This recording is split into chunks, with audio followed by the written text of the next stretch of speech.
Adam alayhi salam, why was he made from mud or clay? We know that the angels were made from light, which has one function, to give light. And the jinn were made from fire, which has two functions, to give heat and to give light.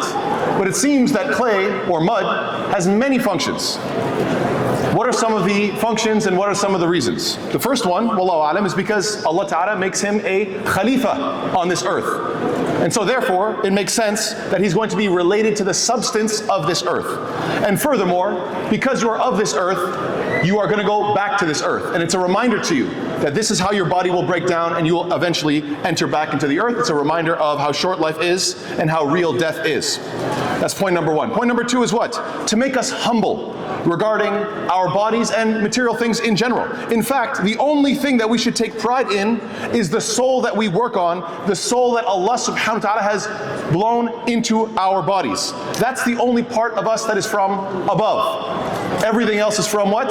Below. So it's a question of humility. And subhanAllah, how beautiful that the best thing that you could consume for your body is that which is pure from the earth, yani organic, right, healthy food.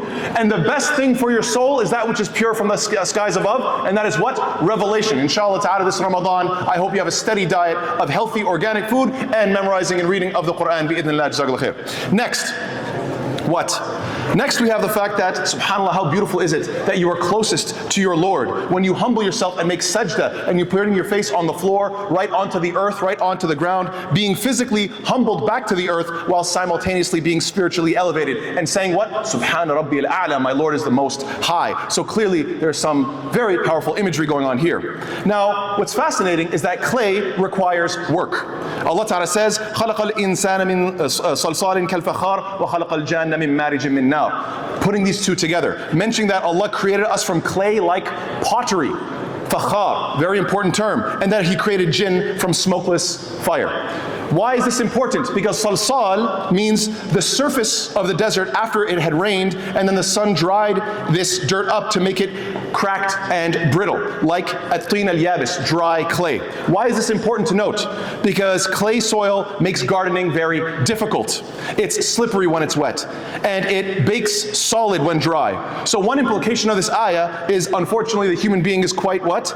Useless mud, useless mud. However, when we mold that clay correctly and put it through the fire, this is why both are mentioned, the kalfakhar wa khalaq al-jannah. What do jinn do? They are made of fire and they test us. And so this is the idea. When we are tested in this dunya, Allah created us with this test, always having the waswas shaitan coming to us. What does that do? Well, that's how you make pottery. That's how you make something a useful tool for the sake of Allah subhanahu wa ta'ala. We don't like to be put through fire. Nobody likes to go through fitna. Nobody likes these tests.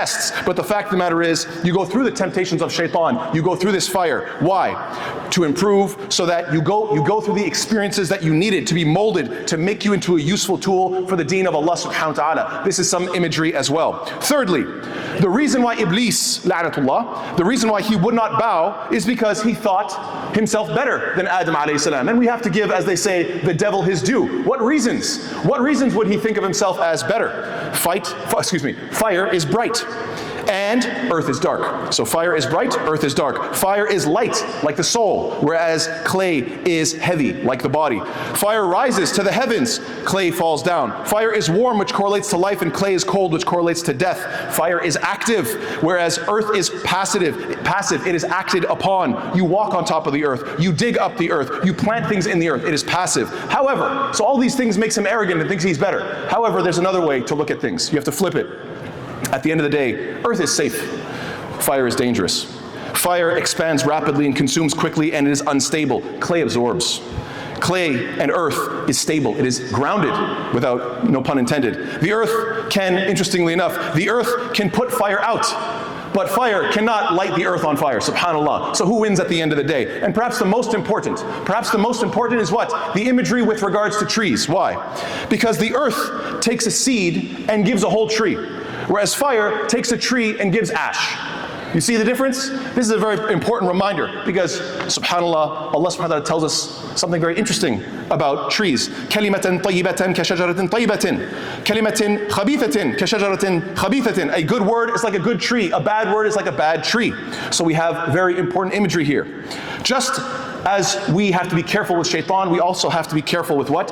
We have to be discerning as human beings regarding what we grow, what we cultivate. Just as the earth grows trees, which eventually produces a certain type of fruit, humans develop our words, right? That's like growing the tree is like a word. So you're growing certain ideas. Certain ideas develop when you talk about them, when you think about them a lot, which eventually produces your actions, the fruit of your actions. So they can either be either good or bad. So clearly, I hope this is representative of what? The tree represents the ideas and words that we propagate. The ideas shape our minds and affect our behavior. Those are like the fruits. And we represent, obviously, what? The earth that is developing these things. So we have to be very careful with what type of ideas and words, words, and actions we are putting out into the world.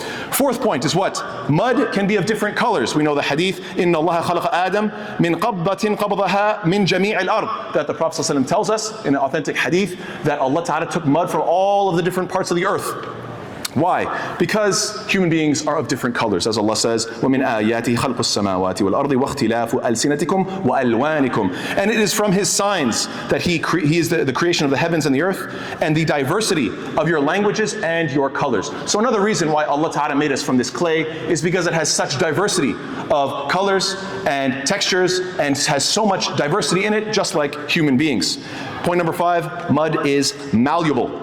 It can be molded into various shapes, and this is why the first thing that Allah subhanahu wa ta'ala did with Adam alayhi salam is that He taught him the names.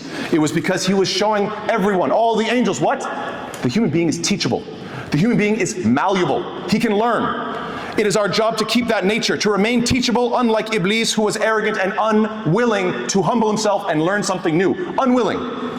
People differ greatly based on their upbringing, based on their environment, and how they are, quote unquote, molded. How humans are molded. And our job is to create an environment that gives us and our next generation the absolute best possible tarbiyah, so they can be molded in the best way. Allah Ta'ala says, final few points inshallah ta'ala, Allah says, إِنَّا خَلَقْنَاهُم مِّن طِينٍ لَازِبٍ. Allah says, indeed we created them from sticky mud, sticky clay. Why would Allah Ta'ala mention that it is lazib, it is sticky?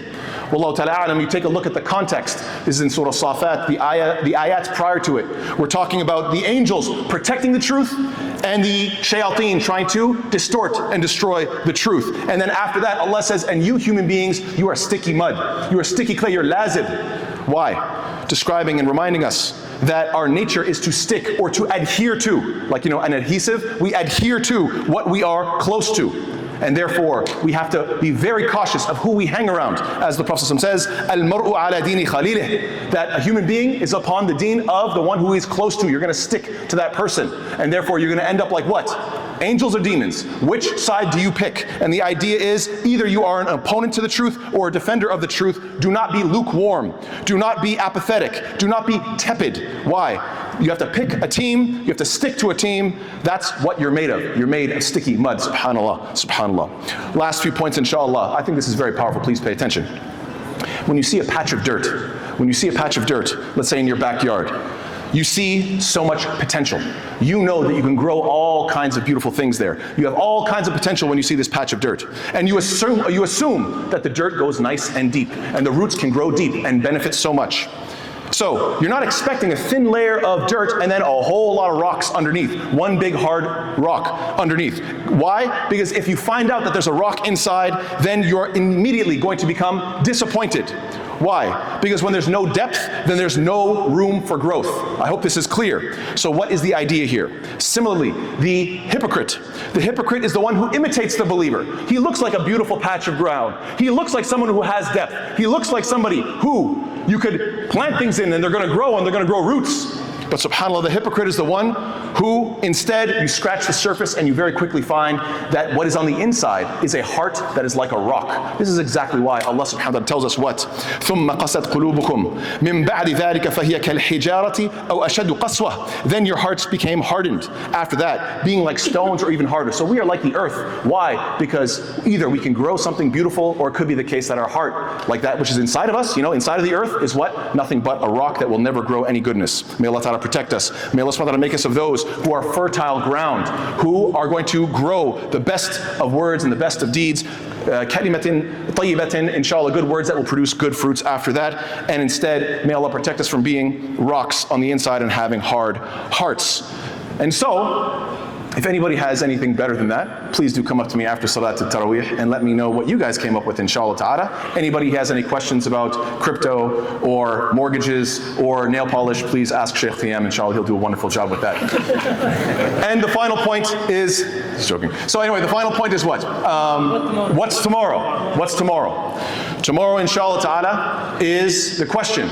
Why did Allah subhanahu wa ta'ala flood the people of Nuh alayhi salam, and why specifically did he say, I want you to build the boat? What is the significance in this particular story? If Allah ta'ala wanted to destroy them, he could have made them all have heart attacks. Boom, they all just die. Why specifically? No, I'm going to flood them and you're going to build the boat. Think about it. Assalamu alaikum.